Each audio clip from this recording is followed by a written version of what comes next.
Last Friday, everything I'd planned for the evening was going off without a hitch.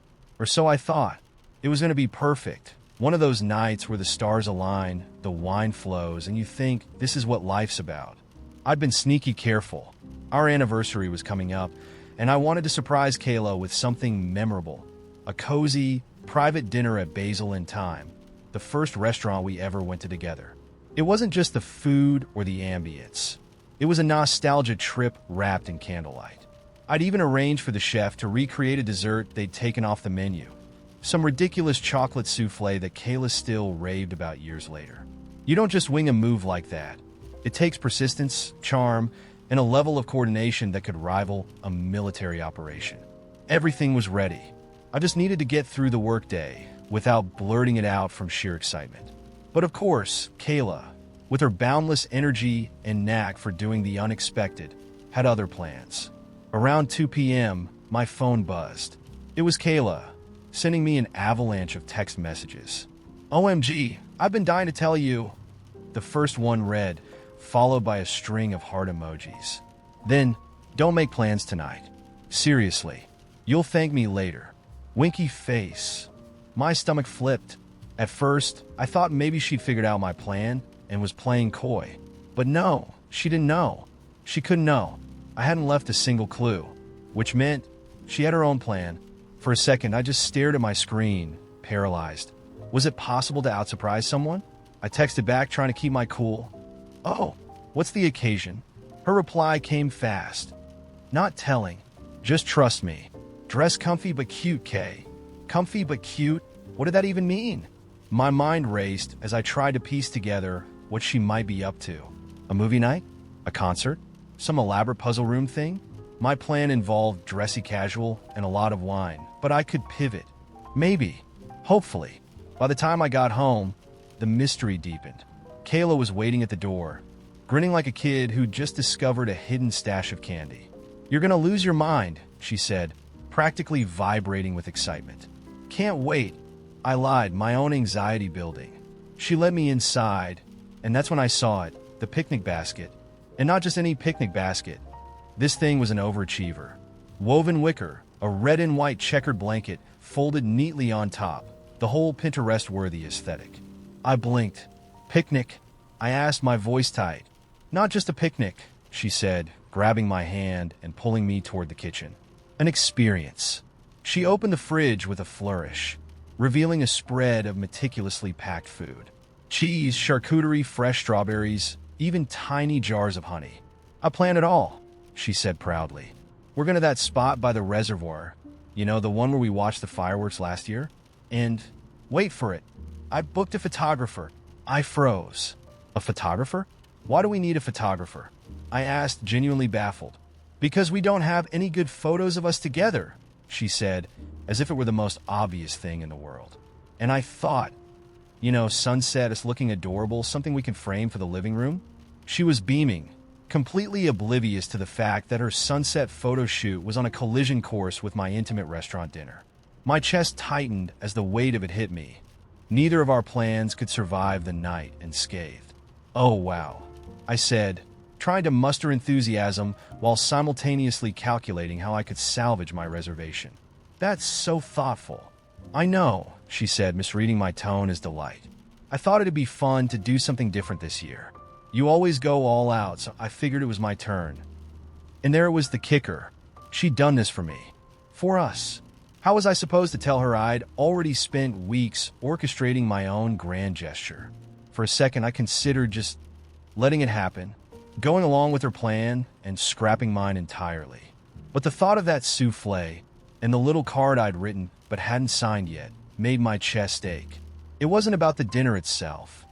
It was about what it represented. I wanted to remind her of where we started, of the little moments that made us us. But now, staring at her picnic basket and her hopeful smile, I couldn't bring myself to burst her bubble. We might have a slight issue, I said, finally, rubbing the back of my neck. Her smile faltered. What do you mean? Well, I hesitated, then blurted it out. I kind of also planned something for tonight. Her eyes widened. You did? Yeah. I sighed, sitting down at the kitchen table. I made reservations at Basil and Time. You know, the place we went on our first date? Her mouth opened, then closed, like she was trying to process conflicting emotions. Oh, wow. That's really sweet. Yeah, I said softly. And I got them to bring back the souffle you love. Her eyes lit up at that, but only for a moment before she glanced back at the picnic basket. Oh no, you must think I'm an idiot. What? No, I said quickly. Kayla, this is amazing. You put so much thought into it, and it's beautiful. I didn't know. Neither of us did. We sat there in silence for a moment, the weight of our good intentions hanging between us. Finally, she laughed, a little bitterly. So, what do we do now? Ditch one plan for the other? I don't want to ditch anything, I said. I mean, we planned these for each other, right? Let's figure something out. She looked skeptical, but she nodded. Okay, how about this? We do the picnic first. Photos, sunset, the whole thing. And then, after, we head to the restaurant? Even if we're late, maybe they'll let us in. Deal, I said, relief washing over me. It wasn't a perfect plan, but it was ours. The evening turned out beautifully chaotic. We laughed as the photographer caught us mid-bite of brie, the sunset painting the sky in swirls of orange and pink. And when we finally arrived at Basil and Thyme, windblown and slightly tipsy from the wine she'd packed, the staff, bless them, squeezed us into a tiny corner table. By the time the souffle arrived, neither of us cared about the hiccups. We were just happy. And as we walked home, hand in hand, I realized something. The best surprises aren't about perfection. They're about the effort, the thought, the trying. Still, AITA? The boys had been wild all evening, their laughter bouncing off the walls like rubber balls let loose in a tiny room. By the time pizza arrived, I felt like I'd earned my stripes, and maybe a piece of pizza too. We settled at the table, the boys gleefully grabbing slices as cheese stretched in gooey threads between bites. Best dinner ever, said the younger one, his cheeks smeared with marinara. I chuckled, taking 2 slices and a breadstick for myself. Babysitting wasn't just a job. It was a relationship, a give and take. You shepherded kids through their routines, made sure they were safe, and occasionally indulged in the reward of a shared meal. At least, that's how I'd always thought of it. Hours later, as I tidied up the living room, the boys upstairs dreaming of pizza forts and battles with breadstick swords, the front door creaked open. Mom and Dad walked in, a little buzzed and wearing the loose, contented grins of parents who'd managed a rare night out. Everything good?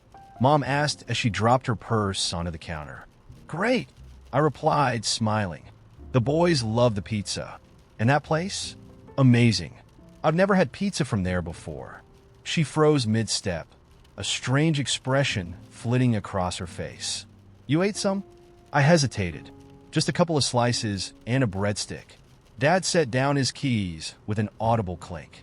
His smile disappeared. We didn't expect you to eat their dinner. I blinked, caught off guard. Oh, I thought it was okay since I was feeding them. Mom's lips pressed into a tight line. We usually don't account for that. Silence stretched between us, thick as molasses. My heart started pounding in my ears. Suddenly, I felt like I'd committed some grave culinary sin. I didn't mean... I started, but Dad cut me off with a wave of his hand. It's fine, he said, though his tone implied it was anything but. They dismissed me shortly after, and the awkwardness trailed me out the door like a shadow. The cold night air hit my face, but it did nothing to cool the heat rising in my chest. What had just happened? Was I supposed to sit there and watch the kids eat, stomach growling like a neglected dog under the table? I tried to shrug it off on the drive home, but by the time I got to my apartment, my mind was racing. Was I wrong? Had I crossed some unspoken babysitting line? The memory of their disappointment settled over me like a weight. For hours, I lay in bed, replaying the moment in my head. It was only the next day, after a few cups of coffee and a call to my best friend, that clarity started to set in. She burst out laughing before I even finished the story. Wait, hold up, she said, choking on her coffee. They're mad about pizza? Like pizza, the thing they had delivered. That's next level cheap. Her laughter was infectious, but it didn't erase the knot of embarrassment in my chest. Maybe I should have asked, I murmured. Asked? No, girl. They should have told you if they expected you to bring your own food. It's common decency. You're watching their kids, not fasting for Lent. Her words stuck with me. The more I thought about it, the more absurd the situation became. I wasn't just a babysitter. I was a stand-in parent for the evening. I diffused arguments over TV shows, encouraged them to eat their vegetables, and cleaned up the aftermath of a mini breadstick sword fight. And for that, I was supposed to starve? By the time they texted me the next week, I'd made my decision. We're going out again Friday. Can you babysit? I stared at the message, fingers hovering over my phone's keyboard. I can. I typed back, but I'd like to confirm something. Will I be expected to bring my own dinner? Their reply came faster than I'd anticipated. Yes, we prefer that. I didn't bother holding back the smirk spreading across my face. Thanks for clarifying. I wrote, but I won't be available. Good luck finding someone else. It felt oddly satisfying, like closing a book on a story that had ended poorly but taught you something about yourself. This wasn't just about pizza. It was about respect. Babysitting wasn't a favor. It was work, and if they couldn't value my time or effort, they didn't deserve my energy. Weeks later, I ran into another babysitter I knew at a coffee shop. She was a veteran of the local circuit and had seen her fair share of wild family dynamics. When I told her about the pizza fiasco, she let out a bark of laughter that turned heads. "Ah, the don't eat the pizza parents," she said knowingly. "They tried pulling that on me once, too. I brought my own meal the next time, leftover fish. Microwaved it right before they got home. Stank up the whole house." Her grin was wicked, and I couldn't help but laugh along with her. Maybe I'd missed my chance for petty revenge, but the real victory was walking away. It started with the sound of tires on gravel. That slow crunch, growing louder, carrying with it a sense of unease that crawled up my spine. I was on the porch of the cabin, the fishing rod in my lap, a mug of coffee cooling on the armrest. Inside, my wife was probably flipping through one of her books, her feet tucked under her on the old plaid couch. She'd spent the entire week counting down to this weekend, a quiet reprieve from the relentless grind of her job. The tires stopped. I stood, craning my neck just in time to see my dad's truck pull up. Relief swept over me. Just Dad, here to fish, to drink beers, to sit in companionable silence while we stared at water. Perfect. And then she stepped out of the passenger side. My mom. She had her trademark purse slung over one arm and a casserole dish in the other. She waved cheerily, as though her appearance here wasn't the equivalent of tossing a grenade into the weekend. My stomach tightened. I hadn't told her about the trip. I hadn't told her anything. "Surprise," she called, beaming as though this were all perfectly reasonable. I plastered on a smile. "Mom, hi. Oh, what are you doing here?" "Oh, your dad mentioned you'd be here, and I thought, why not? I haven't seen you two in ages. And I brought lasagna." She shook the casserole dish like it was a winning lottery ticket. Before I could stammer out an objection, the front door creaked open.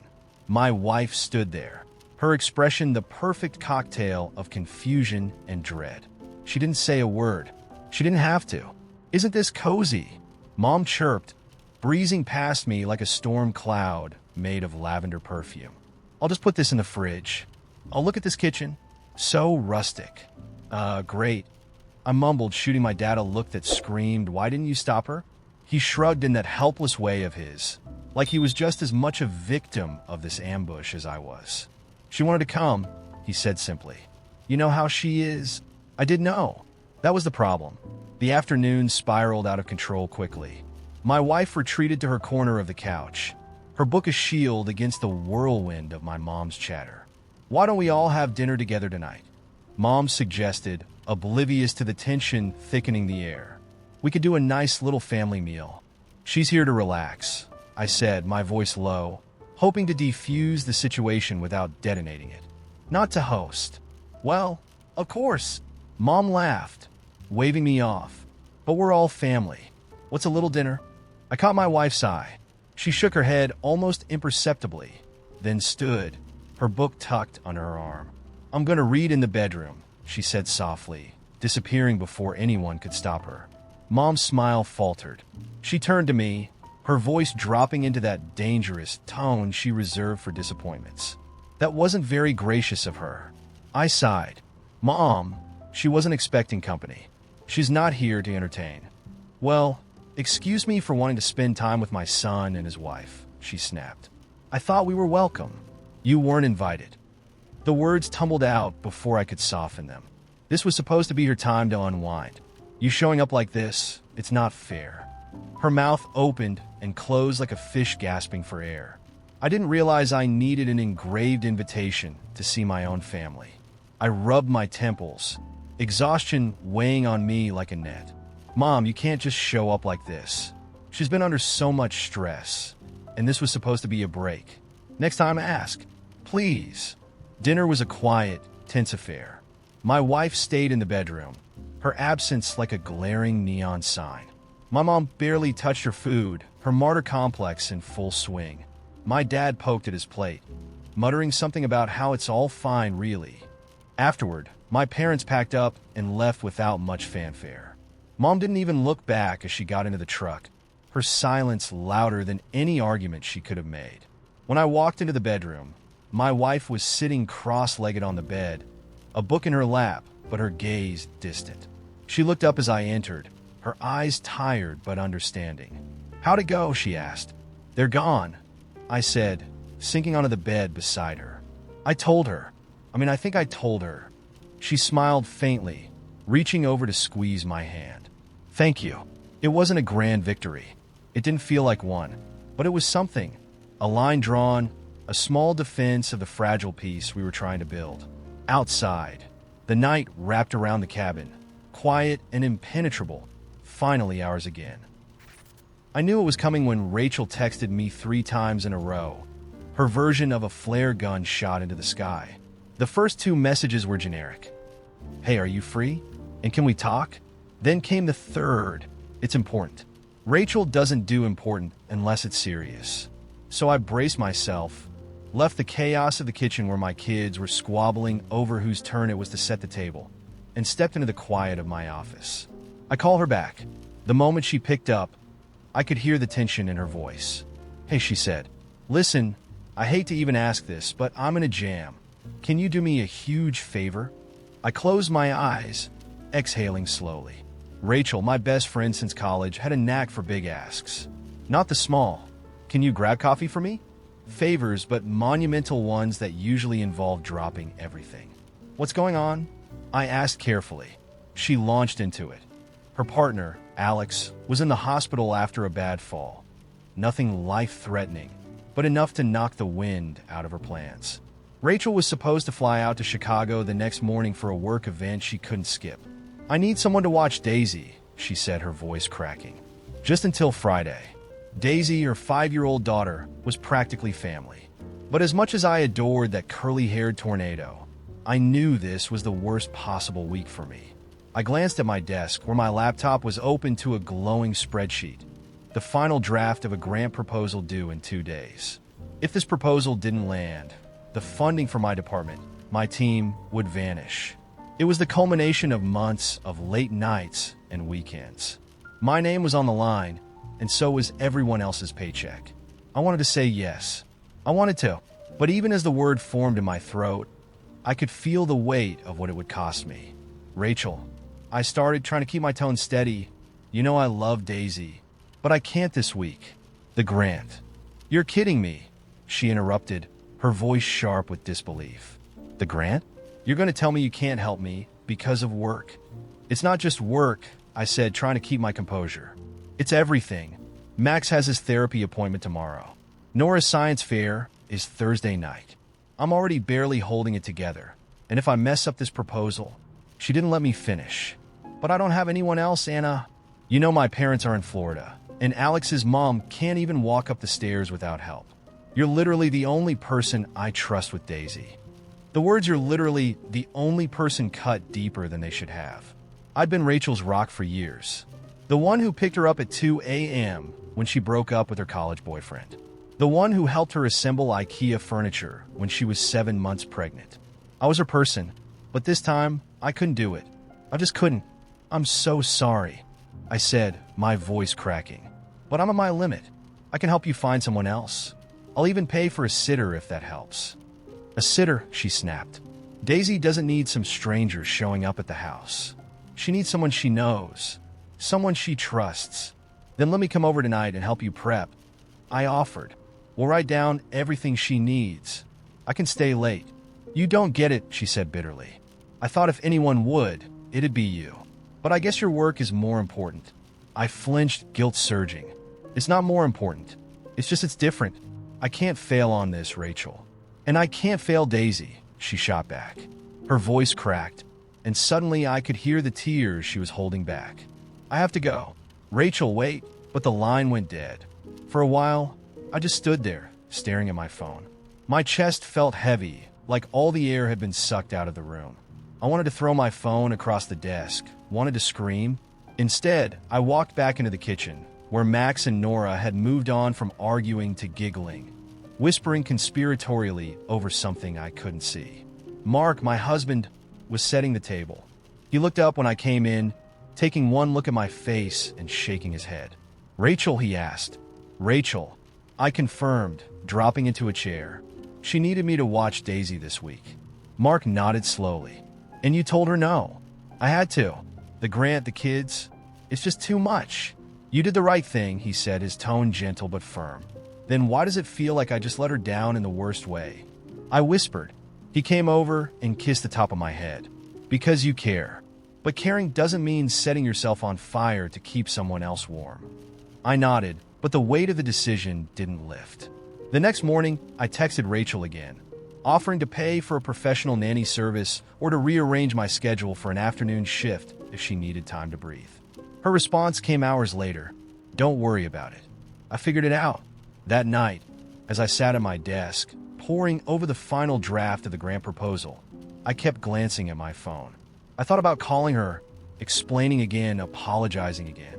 But deep down, I knew what the response would be. Silence, or worse, another accusation that I didn't care. I finished the grant, turned it in on time. But when the email confirming receipt came through, I didn't feel any relief.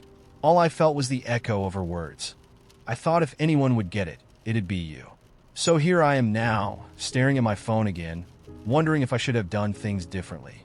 Wondering if standing my ground makes me selfish, or if it was necessary. And wondering if Rachel will ever forgive me for not being her person this time. The room still smelled like her. A mix of sandalwood lotion and the faintest hint of vanilla, which I'd never been able to place, but now clung to like a lifeline. Every time I walked past our bedroom closet, it felt like she was inside, just out of reach, waiting for me to open the door. But it wasn't Karen in there. It was her legacy, folded and hung neatly. Each garment a snapshot of a life she'd built with grace and grit. Karen had planned it all. Her last few weeks were spent tying up loose ends in ways I couldn't fathom at the time. She'd dictated letters, organized finances, even left instructions for me about how to care for the hydrangeas in the front yard. And in typical Karen fashion, she left explicit directions about her clothes. Donate them, she'd said, to the women's shelter. These women are fighting battles just like I have. They need to walk into those courtrooms and interviews with their heads high, feeling like they belong. Karen had been a corporate lawyer, fierce and unyielding, but she carried her softness like a hidden treasure. She always had a hand out for someone who needed it, even when her own were shaking. Her wardrobe was no exception. It wasn't just clothes to her, it was empowerment. She'd planned for these pieces to help someone else rise after she was gone. And yet, Sarah, it started at the wake. The room was heavy with the sound of muffled crying, the kind that doesn't so much erupt as leak out in bursts. And there was Sarah, circling like a cat near an unattended bowl of milk. Hey, she whispered, sidling up to me. Her tone was low, conspiratorial. What's happening with Karen's clothes? For a second, I thought I misheard her. Maybe she'd said something else, something appropriate. But no. What? I asked, barely keeping the edge out of my voice. Her clothes, she repeated. She had such nice stuff. I thought, maybe I could take a few pieces to remember her by. To remember her by. As if she'd ever taken the time to know Karen, let alone mourn her. Sarah had barely shown up when Karen was alive. She didn't call, didn't offer help, didn't even bother to ask how I was managing when I was drowning in medical bills and sleepless nights. Now, in death, She suddenly wanted to remember her? No, I said firmly. They're being donated. She blinked, clearly taken aback, but before she could respond, someone called her over. I thought that would be the end of it. I was wrong. Months later, at our mother's birthday dinner, Sarah brought it up again. I'd barely touched my plate when she leaned over, her wine glass in hand, and said, "I'm serious about Karen's clothes. It would mean a lot to me to have something of hers." I stared at her, my grip tightening around my fork. "We've already had this conversation," I said. "They're going to the shelter, like Karen wanted." Sarah's face hardened. "Why are you being so difficult? I'm family. Don't you think family should come first?" "That's rich, coming from you," I said, my voice low but sharp enough to cut. "You weren't there when Karen was sick. You didn't help, didn't call, didn't care. Now you think you're entitled to her things?" She flushed, but her indignation flared. "She was always selfish, she snapped. "Even in death, she's still controlling everything. It's not fair." Something inside me broke. I pushed my chair back, the scrape of the legs loud against the hardwood floor. "Fair," I said, my voice trembling with anger. "Do you want to talk about fair?" "Fair is burying your wife after 2 years of watching her body fail her. Fair is being left with nothing but memories and a closet full of her dreams. You don't get to talk to me about fair, Sarah." Her eyes welled with tears, big and theatrical, the way they always did when she felt cornered. "You're being so cruel," she said, loud enough for the whole table to hear. Mom interjected then, her voice heavy with that particular brand of maternal exhaustion. "What's going on?" she asked, looking between us. "He's being unreasonable," Sarah said, her tone now a pitiful whine. "I just want something to remember Karen by, and he's making it impossible." Mom sighed and turned to me. "You don't have to be so hard on her," she said. "She's taking Karen's death hard too." The laugh that escaped me was bitter and sharp. "Taking it hard?" I said. "She didn't care when Karen was alive. Now she wants a trophy? No, I'm done." I stood up, grabbed my coat, and threw a 20 on the table for my share of the bill. "Happy birthday, Mom," I said without looking back. That night, I packed every single piece of Karen's wardrobe into boxes. Her blazers, her dresses, even the scarf she wore to our anniversary dinner the year before the diagnosis. I carried them to the car in silence, the weight of the moment pressing down on me, and drove them to the shelter at dawn. The woman who greeted me there looked tired but kind. When I told her about Karen's wishes, she placed a hand on my arm. "You have no idea how much this will mean to someone," she said. But I did, because Karen had taught me that even the smallest gestures could ripple out in ways we'd never see. As I left the shelter, the sunrise breaking over the horizon, I felt a strange sense of peace. Karen was gone, but her kindness wasn't. And that was something no one, not Sarah, not anyone, could ever take from her. Or from... The first time Alex came over, I thought he was sweet in a quiet, awkward way. He lingered in the doorway, like he wasn't sure whether to come in or bolt. My daughter beamed, clearly smitten, so I waved him in and did my best cool mom routine. Casual smile, not too many questions. We ordered pizza that night, and I made sure to get extra. Teenage boys eat like wolves, or so I assumed. When the pizza arrived, I called everyone to the table. Alex walked in, glanced at the food, and then, as if on cue, mumbled something indistinct and slipped out the front door. I waited for him to come back. 5 minutes passed. 10. My daughter excused herself, muttering, "I'll go check on him." She returned without him, shrugging. "He's not hungry," she said, like that explained everything. I wanted to press, but she shot me a look that said, "Don't make this a thing." So I let it go. The next incident was harder to ignore. We'd invited Alex to my daughter's birthday dinner, our first time officially including him in a family celebration. It was one of those cozy Italian places where the waiters crack jokes and the portions are huge. Everyone ordered with gusto, including Alex. When the food came, though, he didn't touch it. Not a single bite. He excused himself to the restroom almost immediately and stayed there for what felt like forever. I started joking that he must have fallen in, but as the minutes dragged on, the humor evaporated. When he finally returned, he looked pale and out of sorts, like someone who just had a bad phone call. My husband asked if he was okay, And Alex nodded, but didn't elaborate. My daughter tried to fill the silence with an overly cheerful "so, anyway," but the mood had soured. I boxed up Alex's untouched pasta when we left, thinking maybe he'd eat it later. He didn't. The third time was the most baffling.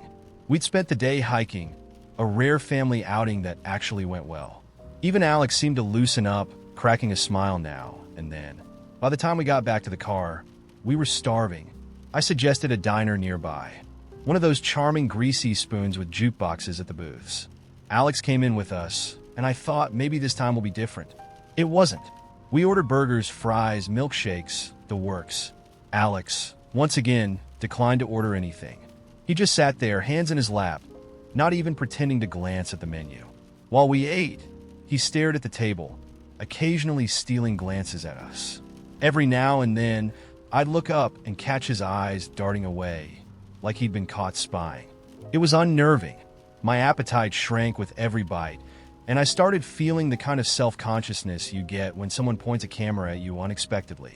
On the drive home, I told my daughter, "I don't think Alex likes eating around us."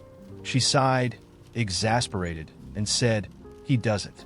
He has a thing about it, okay? It's called deepnophobia. He just can't eat in front of people." Her tone suggested this was common knowledge, like I was out of the loop for not knowing what deepnophobia was. I felt blindsided. "Why didn't you tell us before?" I asked. She shrugged.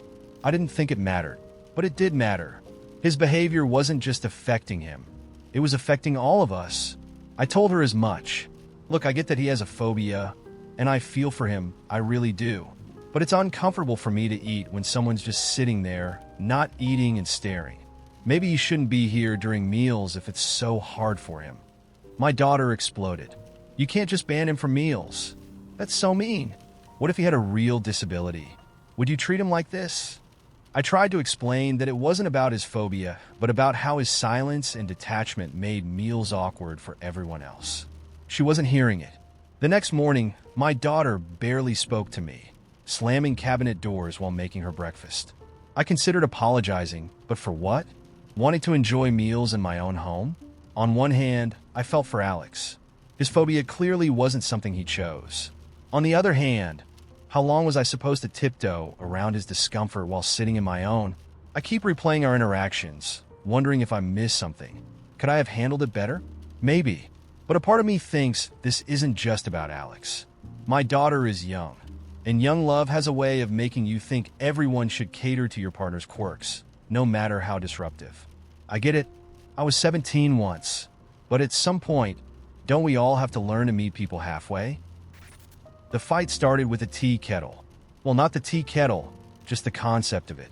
Nina and I were standing in the kitchen of our shared apartment, a place we both loved in theory, but it slowly turned into a minefield of passive-aggressive tension.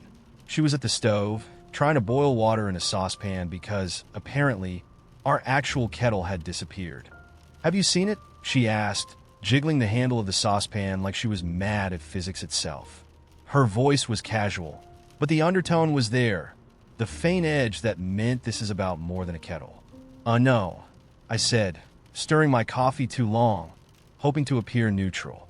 She turned to look at me, one eyebrow raised. "Really? You don't know where it is?" I hesitated. Of course, I knew where it was. It was in my car where I'd thrown it last week during my frustrated cleaning spree. I'm going to take it to Goodwill, but forgot. In my defense, the kettle was ancient. The whistle sounded like a dying goose, and Nina had been saying for months that we should replace it. But now, with the way she was looking at me, I knew I'd messed up. I might have moved it. I admitted, keeping my voice calm. "Moved it where?" "Out of the apartment," I said, slow and deliberate. "Big mistake." Her eyes widened, and she set the saucepan down with the kind of finality that made my stomach sink. "You threw away the kettle?" "I didn't throw it away," I said quickly. "I was decluttering. We literally talked about getting a new one."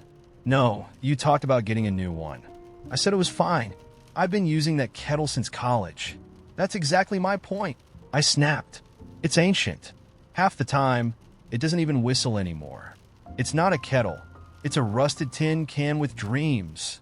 Nina's face darkened, and I knew I was in trouble. "So what?" You just decided for both of us that it's garbage? Without asking me? It wasn't a decision.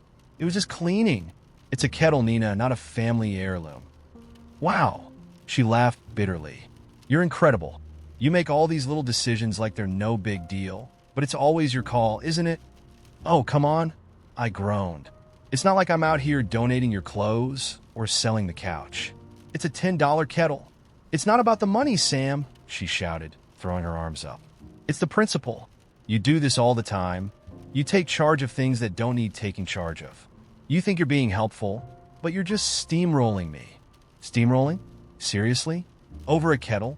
Yes, she yelled, and I could feel her anger boiling over, hotter than the water in that stupid saucepan. It's always something small with you, and you act like it's no big deal, but it adds up. First, it's the kettle. Next, you're rearranging the furniture or canceling plans without telling me. That's not fair, I argued, but my voice cracked slightly because, deep down, I knew she wasn't entirely wrong. She stepped closer, her voice quieter, but no less sharp. Do you know how exhausting it is to feel like your opinion doesn't matter? Like everything's just easier if you go ahead and decide for me? The words hit me harder than I wanted to admit. My gut reaction was to push back, to tell her she was overreacting. Instead, I went for deflection. If it matters so much, I'll go get the damn kettle. It's in my car. Problem solved. She blinked at me, incredulous. It's in your car? Yes. So, not only did you get rid of it without asking, but you didn't even finish the job? It's not like that. Oh no, it's exactly like that, she interrupted. You didn't even commit to your own half-assed decision. That's classic you. Classic me? What's that supposed to mean? It means you do these little things that seem helpful or decisive, but you never actually follow through. You make decisions for both of us, but then I'm the one left dealing with the fallout. That's not true. I shot back. I do plenty around here, more than my share, honestly. I'm the one who fixed the dripping faucet. I'm the one who deals with the landlord every time something breaks. I'm the one who... You're the one who thinks keeping score makes you a better roommate, she shouted, cutting me off. But newsflash, Sam, this isn't a competition. There was the breaking point. We stood there, glaring at each other, both unwilling to back down. The sound of the water boiling overhissed from the stove, but neither of us moved to deal with it. Finally, she turned back to the stove, muttering under her breath, God, I wish I'd moved in with Lauren instead. It was like a slap in the face. My jaw clenched, and before I could stop myself, I said something I knew I'd regret. Well, maybe you should have. I bet Lauren doesn't have a sentimental attachment to junkyard kettles. Nina froze, her back still to me. For a moment, I thought she might throw the saucepan at my head. Instead, she turned off the stove, grabbed her bag from the counter, and walked to the door without another word. Where are you going? I called after her, trying to sound indifferent and failing miserably. Out, she said flatly, slamming the door behind her. I stood there for a while, staring at the empty kitchen. The water had stopped hissing, and the silence was deafening. I knew I'd crossed a line. Hell, we both had. But the stupid part of me still felt justified. It was just a kettle, wasn't it? Or maybe it wasn't. Maybe it was something bigger, something I'd been ignoring for months. And now it was too late to take back what I'd said. I'm sitting here now, the kettle's still in my car, wondering if I should go get it, or if that would just make things worse. I feel like a jerk, but I also feel like she's being ridiculous. So, AITA? When my brother Jonah showed up unannounced with a bottle of wine and a stack of legal pads, I knew this was going to be one of those nights. He had the look. The one where his eyebrows knitted together like he was already 3 steps deep into an argument I hadn't yet been invited to. I opened the door and leaned against it, blocking his way, mostly out of reflex. What's the emergency? No emergency, he said, breezing past me anyway. But I need your full attention, a pen, and ideally a willingness to listen before yelling. I don't yell, I muttered, closing the door. I just assert loudly. Jonah was already at my dining table, spreading out his materials like he was preparing for a court case. He had a way of commanding space without permission, a skill he'd honed as the eldest sibling and self-appointed family fixer.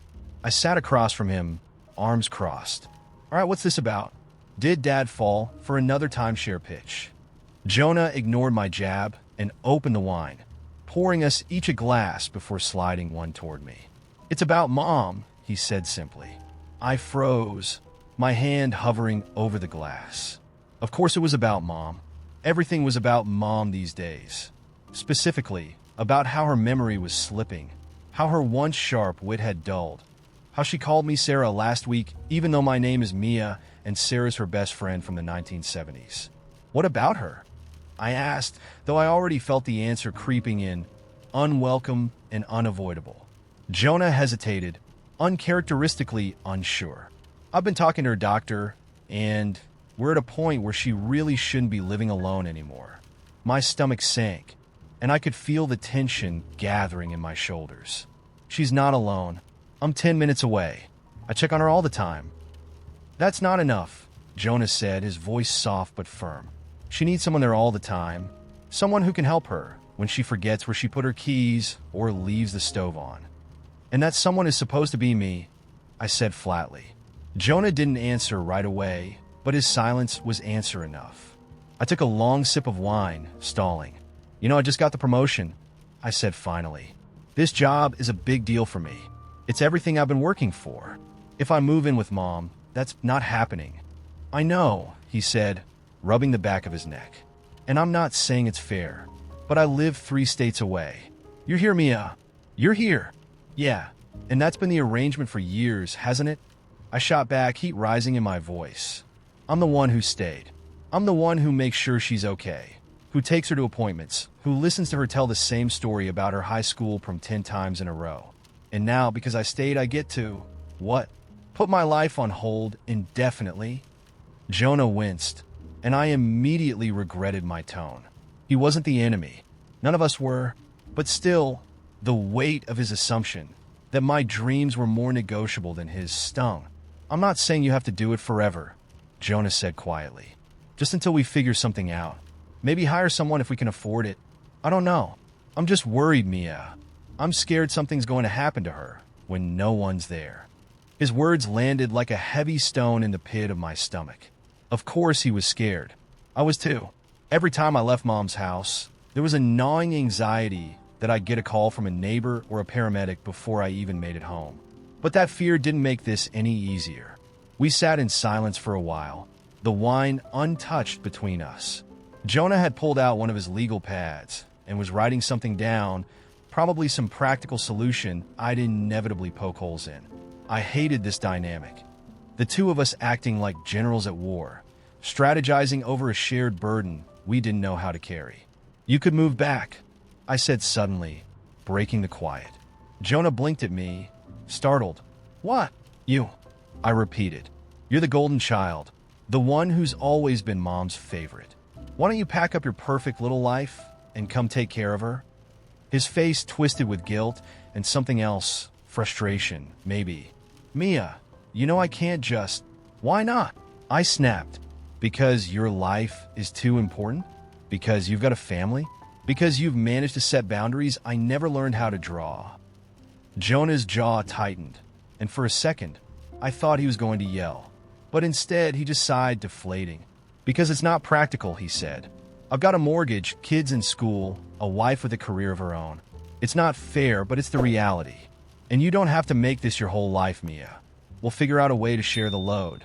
I wanted to argue, to fling the weight of my resentment at him like a weapon. But the truth was I didn't hate Jonah. I hated the situation. I hated the impossible choice. I hated that our mother, who had once been invincible, was now a fragile, flickering light we were both scrambling to protect. What if we just talked to her? I suggested after a long pause. See what she wants, what she's willing to accept. Maybe we can find a middle ground. Assisted living, in-home care, something that doesn't put this entirely on me. Jonah nodded, looking relieved. I think that's a good idea. She deserves to have a say in this. And so we left it there, a tentative plan, fragile, but better than nothing. After Jonah left, I sat alone in my apartment, the legal pads still scattered across my table. I felt exhausted, like I'd just run a marathon without moving an inch. Part of me knew I'd probably end up moving in with Mom, at least temporarily. Not because I wanted to, and not because Jonah thought I should, but because I wouldn't be able to live with myself if I didn't. Still, there was a bitterness that I couldn't quite shake, a voice in the back of my mind whispering that I'd been handed the short straw and told to smile about it. So, here I am, torn between duty and ambition, love and resentment, practicality and hope. I don't know if I'm making the right choice, or if there even is a right choice. But maybe that's the point. AITA? Last month, my cousin Ethan called me with a proposition. He wanted me to help him move. I knew what he meant before he even finished the sentence. This wasn't just moving a couch and a few boxes. Ethan's the kind of guy who has 14 different types of novelty coffee mugs and an entire closet devoted to his vintage board game collection. Basically, he wanted free labor for a 12-hour ordeal. I've helped him move twice before, and each time I swore it would be the last. So when he called, my first instinct was to say no. But Ethan's crafty.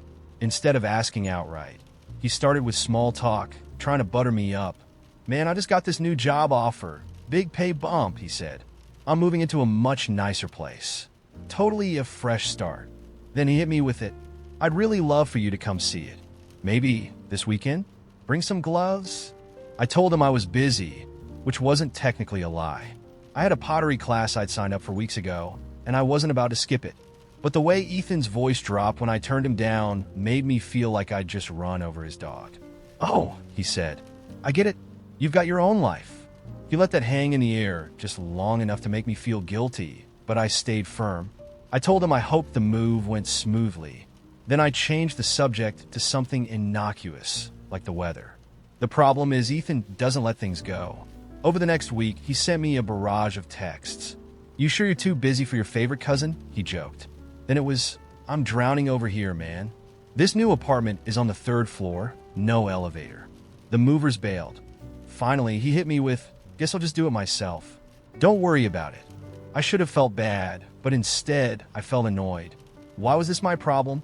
I didn't sign up to be his personal Sherpa.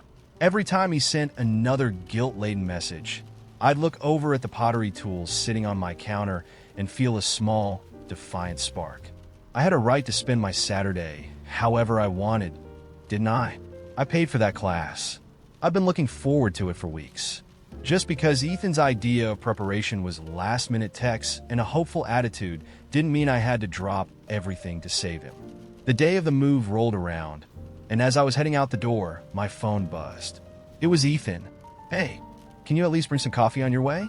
Even just a quick hello would mean a lot. I stood there for a full minute, rereading the message. It was such a small ask, but as I thought about it, I could feel the familiar tendrils of obligation wrapping around me, and I hated it. If I went over there, even for a few minutes, it would set a precedent.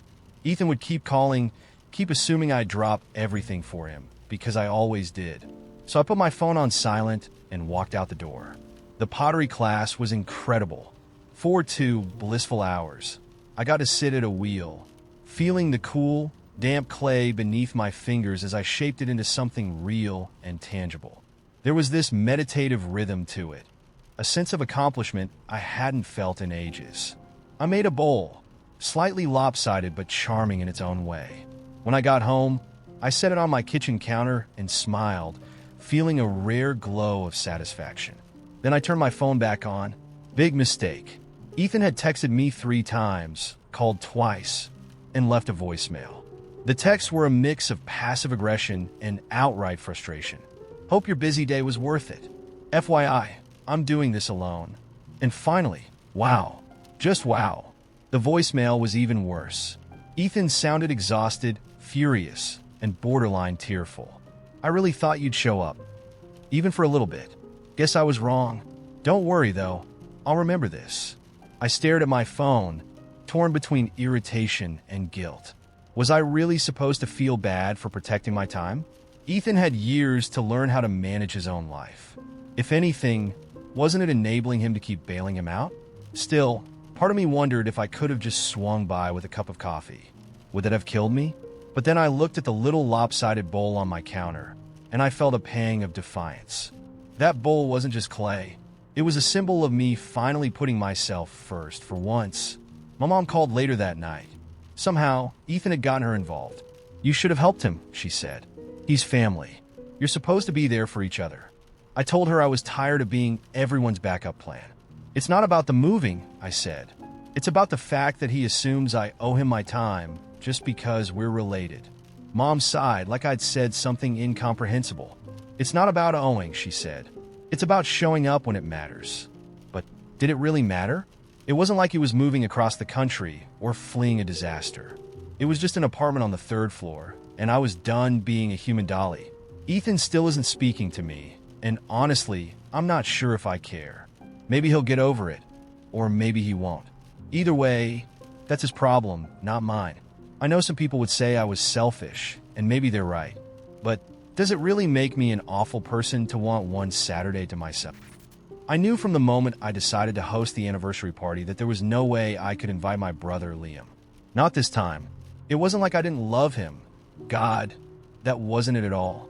Liam was a force of nature, a human hurricane with charisma to burn, and this knack for turning any gathering into a spontaneous carnival.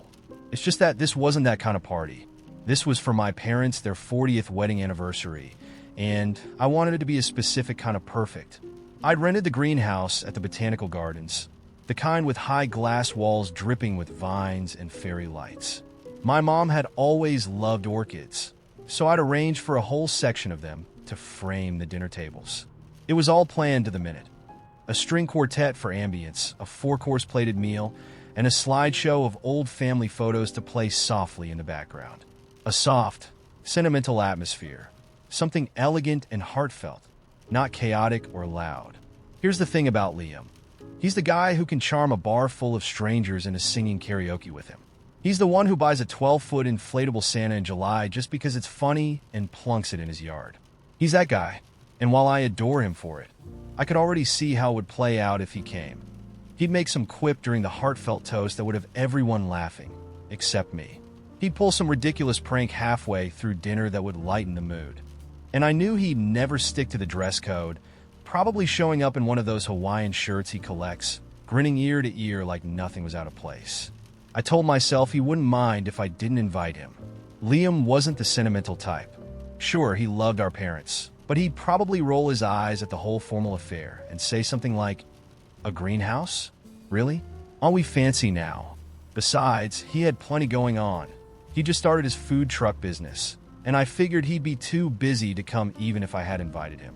The night of the party was, in a word, magical.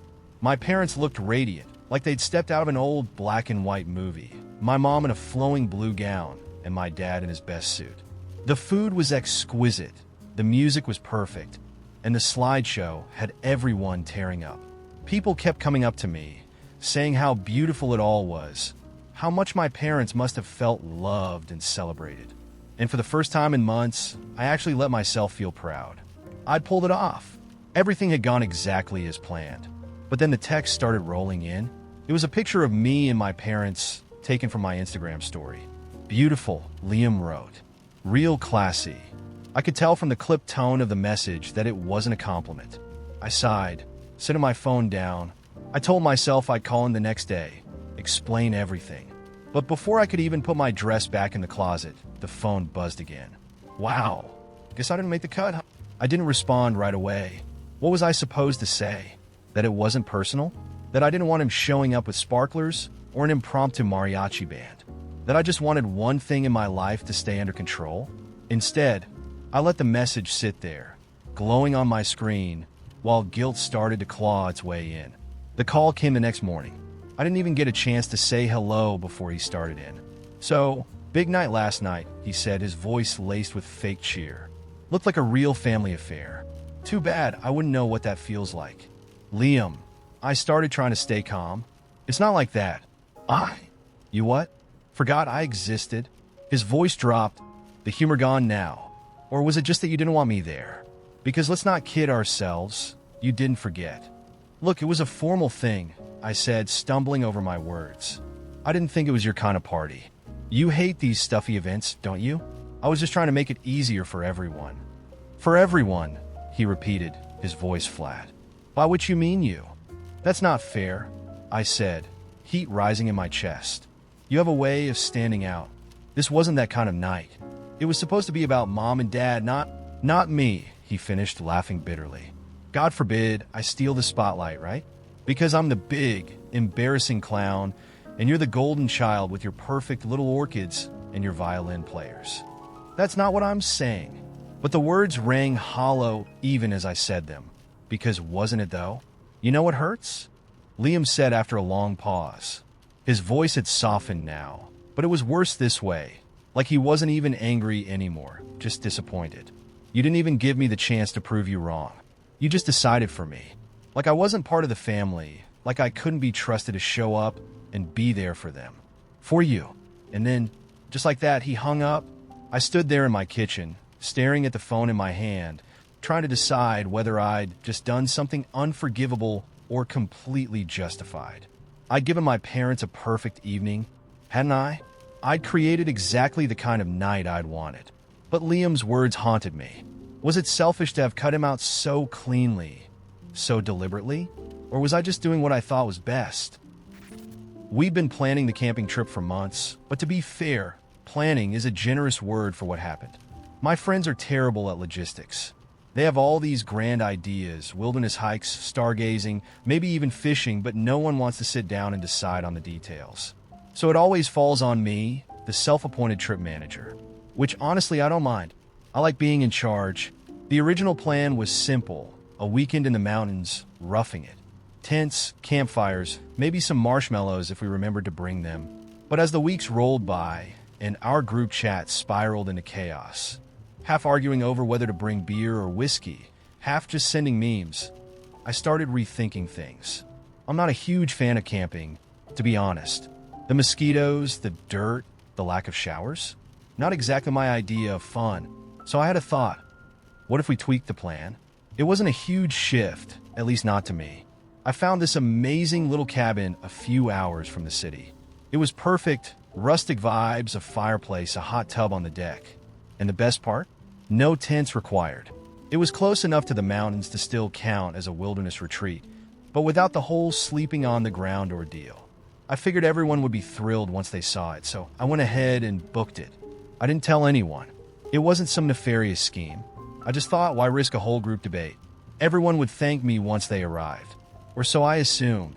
The day of the trip, we all met at the usual spot, Jason's driveway. His old van is the designated road trip vehicle, questionable brakes and all. As we piled in, I casually mentioned that we'd be heading to a cabin instead of the campsite. You'll love it, I added, grinning as I passed around printed directions. Jason squinted at me through the rearview mirror. Wait, what cabin? I thought we were camping. We are, I said brightly. Just, indoors. It's still in the mountains. There's even a fire pit. The silence was deafening. You're joking, Rachel said flatly, turning to glare at me. No, it's going to be great. The cabin has everything we need, beds, a kitchen, even Wi-Fi. It's like camping, but better. That's not camping, Jason muttered, pulling out of the driveway. Rachel folded her arms, clearly fuming. We've been talking about this trip for months. We bought tents. I bought a new sleeping bag. You can still use it, I offered, trying to keep things light. On the cabin floor if you really want the experience. Not the same, Rachel snapped. Why didn't you tell us? I just figured it'd be a nice surprise, I said, feeling a bit defensive. And honestly, it's an upgrade. Who wants to pee in the woods when there's a perfectly good bathroom? Trust me, you'll thank me later. No one looked convinced, but they didn't revolt, so I took that as a win. For most of the drive, the tension simmered quietly, broken only by the occasional sarcastic comment from Rachel about glamping. I kept telling myself it'd all blow over once they saw the place. How could it not? The cabin was incredible. When we arrived, I practically skipped up the steps, throwing the door open like I was unveiling some great prize. Inside, it was even better than I remembered from the pictures. Cozy furniture, floor-to-ceiling windows with a breathtaking mountain view. The hot tub on the deck was bubbling invitingly. I turned to my friends, beaming. Tajda. Jason walked in, glanced around, and shook his head. This is not what I signed up for. Rachel followed, her face a mix of disbelief and anger. You seriously thought this was okay? To change the entire trip without asking? I didn't change the whole trip, I said, still holding on to my smile. The location is different, sure, but we're still in nature. Look at that view. It's not the same, she said again, her voice rising. We wanted a camping trip. Campfires, hiking, sleeping under the stars. Not this, whatever this is. It's better, I insisted. You'll see. Just give it a chance. No, Jason said firmly, dropping his bag on the floor. You don't get to decide that for us. At that point, I started to get irritated. Okay, but someone had to make a call. We were never going to agree on the details. At least this way, no one has to deal with setting up tents or freezing at night. Rachel threw her hands up. That's the whole point of camping. You're supposed to rough it. This is just a vacation rental. Which is better? I snapped. God, you're all acting like I dragged you to a 5-star hotel. It's a freaking cabin in the woods. How is that not close enough? Jason shot me a look. It's not about the cabin. It's about the fact that you didn't even think to ask us. You just did what you wanted and assumed we'd go along with it. It's not like I did it to be selfish, I said, exasperated. I thought I was doing everyone a favor. Well, you didn't, Rachel said coldly. The rest of the evening was awkward. They half-heartedly unpacked, muttering about how they'd rather be outside under the stars. I tried to salvage the mood with drinks and s'mores by the fire pit, but the vibe was off. Every joke I made fell flat. Every suggestion met with resistance. By the time we all went to bed, me in one of the comfy bedrooms, them sprawled on the couches like martyrs, I was over it. The next day, they refused to use the hot tub out of principle. When I suggested a nearby trail, Rachel rolled her eyes and said, "What's the point? It's not real camping." Jason spent most of the time on his phone, probably looking up actual campsites for next time. Even now, I don't get why they were so mad. Sure, I made an executive decision, but someone had to. And honestly, the cabin was way better than sleeping in the dirt. They just didn't appreciate it. AITA? It began with the whistling, a faint, eerie tune that drifted through the vents late at night, weaving itself into my dreams. At first, I thought it was part of some strange nightmare. But the second time I woke up to that haunting melody, I realized it was coming from my neighbor, Ben. He wasn't just whistling. He was composing, a slow, meandering symphony that had no clear end. Every night, it started around 11 p.m. and stopped precisely at 11:47, as if he were timing it. I let it slide at first. People have quirks, I told myself.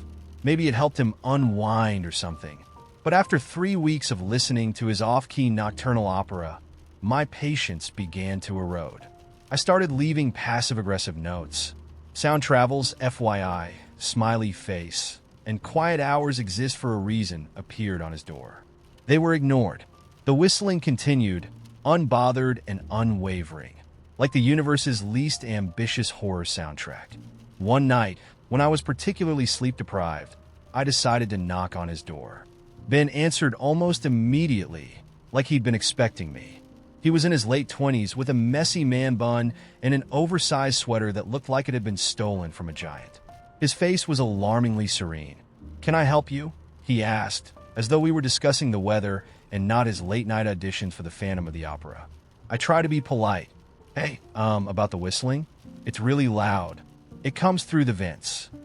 He blinked at me, his calm expression unchanging. "Oh, you can hear that?" He tilted his head, like a scientist observing an experiment. "Interesting. That's one word for it," I said. "Can you maybe stop? Or at least do it earlier?" Ben nodded, but it felt like the kind of nod you give a toddler who's explaining why chocolate milk should be free. "I'll think about it," he said and shut the door. The next night, there was no whistling. For the first time in weeks, I slept soundly, but the silence didn't last. 2 nights later, at 11:47 p.m., the exact time the whistling used to stop, I was jolted awake by a new sound, rhythmic tapping. It was subtle at first, like a soft knock on a hollow surface, but it grew louder and faster until it sounded like someone was trying to summon a spirit from the underworld. I stormed out of bed, marched to the wall we shared, and pounded on it.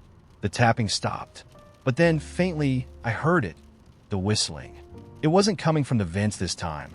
It was outside my window. I didn't sleep that night. Things got worse from there. Every time I thought I'd adjusted to one noise, Ben invented a new one.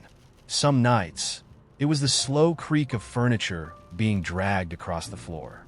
Other nights, it was the unmistakable sound of marbles rolling back and forth, as if he were staging some avant-garde play for an audience of one. The final straw came when I found a note under my door. It read, "Do you ever wonder what lives in the walls?" That's when I decided it was my turn to strike back. I started small. Ben always left his sneakers in the hallway, so one day I accidentally spilled a cup of coffee on them. When he noticed, he gave me a long, unreadable look but didn't say a word. That night, I rearranged the furniture in my living room at 3 a.m., making sure to drag my couch across the hardwood floor for maximum effect. In response, Ben began playing white noise through the vents. Not normal white noise. This was unsettling, like static mixed with whispers. I caught myself staring at the vents, straining to make out the words, until I realized he was baiting me. I shoved cotton balls in my ears and vowed to outlast him. We entered a cold war of petty battles. I left my trash bags in front of his door. He filled my mailbox with crumpled pages of what appeared to be poetry about decay. I started stomping when I walked, even when I wasn't angry, just to get under his skin. He started leaving strange objects outside my apartment. A cracked porcelain doll, a single shoe, a bird's nest made of hair. It was bizarre, unnerving, and admittedly kind of impressive. One morning, I woke up to find my doormat missing. In its place was a small potted plant. The tag on it read, "Peace offering?" I stared at it for a long time, unsure if it was genuine or another one of Ben's mind games. But I was tired, so tired, I decided to accept the olive branch. That night, I didn't stomp. I didn't retaliate. And for the first time in months, Ben didn't make a sound. For a week, we maintained a fragile truce. I started to believe that maybe, just maybe, we could coexist. Then, one evening, I came home to find my potted plant smashed in the hallway. The soil was scattered like an accusation. Taped to my door was another note. "You didn't water it." I marched upstairs, ready to confront him, but when I knocked, there was no answer. I pounded harder. Still nothing. Finally, I tried the doorknob. It turned easily, swinging open to reveal an apartment that looked abandoned. The furniture was gone. The walls were bare. The only sign that Ben had ever lived there was a single piece of paper left on the floor. It was a list of times, all handwritten, ranging from 11 p.m. to 4 a.m. I stared at the list, feeling an odd mix of relief and unease. Ben was gone, and yet I couldn't shake the feeling that he'd left something behind. That night, I heard the whistling again. It was coming from the vents. AITA? When I saw Riley's name flash across my phone screen, I almost didn't answer. It had been over a year since we last spoke, and the call came out of nowhere, like a sudden storm on a clear day. But then I remembered Riley's laugh, the way they'd always been there for me when we were younger, back when the world felt a lot simpler. Nostalgia kicked in, so I picked up. "Hey." Riley's voice cracked, raw and unsteady. I heard cars whooshing past in the background. "Listen, I hate to ask, but I'm in a tough spot." They paused, letting the weight of it settle. "Could I crash at your place for a bit? Just until I figure things out?" I didn't even hesitate. Of course. It felt like a reflex saying yes. Riley wasn't just anyone. They were practically family, someone I'd once thought would always be a part of my life. How could I say no? Riley arrived that evening, lugging a single suitcase and wearing an expression that was half exhaustion, half relief. Their hair was unkempt, and their clothes looked slept in. "Thanks for this," they mumbled, barely meeting my eyes. I didn't know who else to call. I'd already made up the spare room. Clean sheets, fresh towels, even a little plan on the nightstand to make it feel more like home. I cooked spaghetti that night, and we ate in companionable silence. Afterward, Riley started opening up. Job fell through. Landlord kicked them out, the whole life collapsing in slow motion story. I nodded, offered some vague reassurances, and silently promised myself I'd do whatever I could to help. At first, Riley seemed determined to get back on track. Every morning, they'd set up at the kitchen table with their laptop, typing away at job applications. I'd leave for work feeling hopeful, imagining them landing interviews and piecing their life back together. In the evenings, we'd catch up like old times, laughing over dumb YouTube videos or debating whether pineapple belonged on pizza. It does, by the way. But by the third week, something shifted. I'd come home from work to find Riley still in pajamas, dishes from lunch scattered across the counter. The laptop sat open on the coffee table, but Netflix was paused on some crime documentary. Productive day? I joke, trying to keep it light. Yeah, totally, Riley would say, without much conviction. Sent out a few applications. I wanted to believe them, but the evidence wasn't exactly piling up. Still, I told myself they just needed more time. Everyone handles stress differently, right? Then there were the little things. Riley never seemed to replace the toilet paper roll when it ran out. My carefully curated snack drawer, rated like a pirate's treasure chest. The worst was the shower drain. Riley had long hair, and it clogged the drain so bad it turned my quick morning showers into an ankle-deep swamp. I tried to ignore it at first, but when I finally mentioned it, Riley just shrugged. Yeah, sorry about that. I'll get to it. They didn't. The breaking point came one Sunday afternoon. I was looking forward to a lazy day at home, but when I walked into the living room, I found Riley sprawled on the couch with a couple of strangers, friends they'd apparently invited over. Empty beer cans littered the coffee table, and someone was chain-smoking out the window. My apartment smelled like stale cigarettes and something vaguely burnt. Riley, I said, trying to keep my tone even. What's going on here? They barely glanced at me. Oh, this is Tyler and Jess. Don't worry, we're just hanging out. You cool, right? Cool? No, I was not cool. I felt like a guest in my own home. But instead of confronting them in front of their friends, I retreated to my bedroom, fuming. I spent the rest of the day stewing, replaying every moment of Riley's stay and realizing just how many boundaries they'd crossed. That night, once their friends had left, I decided to bring it up. I tried to be gentle, framing it as a we problem. Hey, Riley, I think we need to set some ground rules. I wanted to feel comfortable here, but I also need my space to feel like, well, my space. Riley's response caught me off guard. Their face hardened and their tone turned sharp. Seriously? After everything I've been through, you're coming at me with ground rules? I thought you were different. I thought you understood. Riley, it's not about that, I said, scrambling to explain. No. They cut me off. You don't get it. You've got your life all figured out, your nice apartment, your stable job. You don't know what it's like to be me right now. I wanted to argue, to tell them that I wasn't some heartless monster just because I needed basic respect in my own home. But the look in their eyes stopped me. It wasn't anger. It was hurt. Deep, festering hurt, like the world had already beaten them down, and I'd just thrown another punch. They stormed off to their room before I could say anything else. The next morning, Riley announced they'd be leaving by the end of the week. They didn't say much, just that they didn't want to overstay their welcome. I didn't argue. Part of me was relieved, but another part felt like I'd failed. Failed them, failed myself, failed whatever invisible contract had held our friendship together all those years. When Riley finally left, the apartment felt emptier than I expected. The quiet was nice, sure, but it came with a strange ache, like I'd lost something I couldn't quite name. I keep replaying everything in my head, wondering if I could have handled it differently. Could I have been more patient, more understanding, or did I do the right thing by standing up for myself? I was walking out of the hardware store, of all places, when I got the call. A nondescript Tuesday, drizzly and dull. I just picked up some grout for a bathroom I was patching up in my tiny, crumbling house, something I'd been doing in piecemeal for months because I couldn't afford to get the whole thing fixed at once. My phone buzzed in my back pocket, and the voice on the other end said something that didn't immediately register. It wasn't until the person repeated themselves, slower this time, that I froze on the sidewalk, staring at the damp box of grout in my hands. I'd won a sweepstakes. Me. The $10 million grand prize from a cereal box contest I'd forgotten I even entered, like some cheesy commercial from the 90s. It was so absurd I almost laughed, but the representative was professional and patient, confirming all the details. My brain scrambled between disbelief and that tiny, giddy voice whispering, "What if this is real?" It was real. I spent the next few days in a daze, the kind where your mind plays hopscotch between a million daydreams and logistical panic. What does a person even do with $10 million?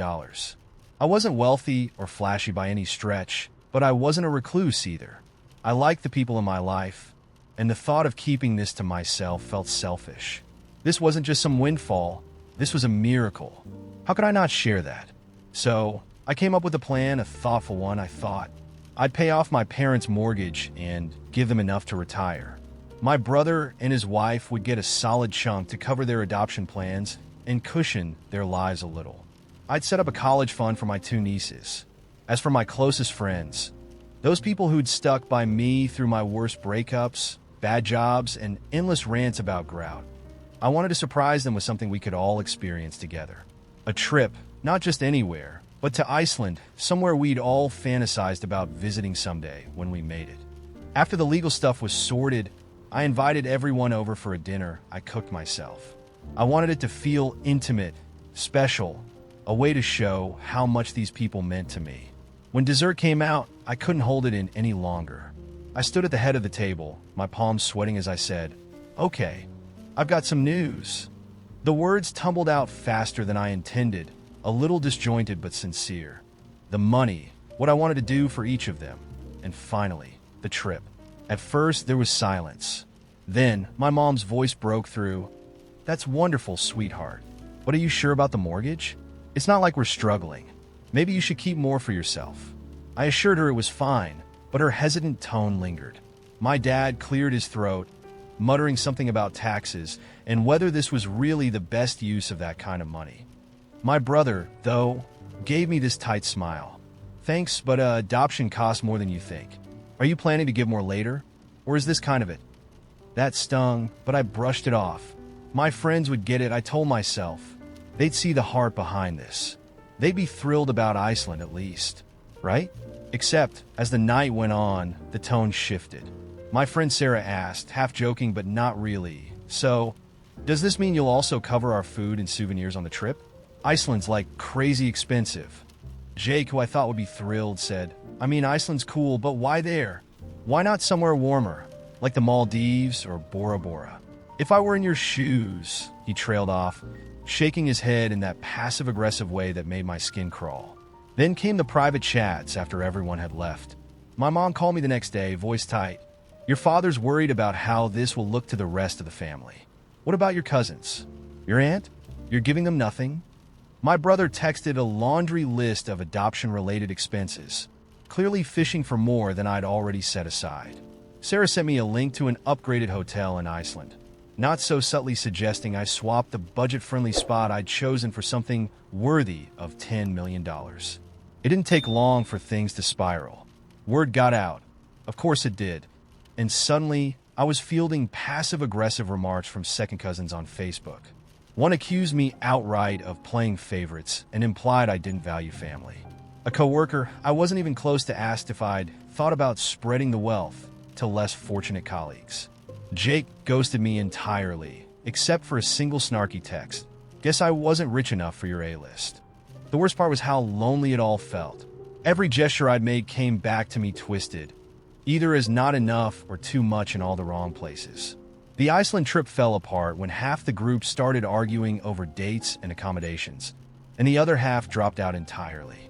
Even my mom, the one person I thought would be unquestionably proud of me, gave me this strained smile the next time I visited, as if she didn't quite recognize me anymore.